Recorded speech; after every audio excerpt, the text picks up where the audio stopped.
Салык кызматы 2022 жылдын планын ашыгы менен аткарды. 2022 жылы 207,9 миллиард сом салык жана камсыздандыруу төгүмдөрү чогултулду.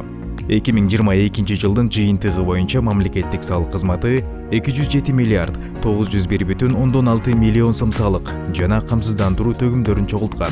Бул белгиленген пландан 3,7 миллиард сомго ашык. Ал эми 2021 жылдын көрсөткүчүнө салыштырмалуу 63,8 миллиард сомго көп. Салык кызматы салык боюнча пландык тапшырмаларды бир катар факторлордун негизинде ашыгы менен аткарды. Анын ичинде салык башкарууну өркүндөтүү, ишкерлерге онлайн кызмат көрсөтүү, смарт салым, салык жол-жоболорун фискалдаштыруунун долбоорлору, анын ичинде электрондук эсеп фактура, ККМ онлайн, электрондук товардык транспорттук коштомо кагаз жана башка долбоорлордо өзүнүн жыйынтыктарын берди. Бизнести көмүскөдөн чыгаруу боюнча алгылыктуу иштер жүргүзүлдү. Ошондой эле өз натыйжасын жаңы салык кодексинин нормалары берди.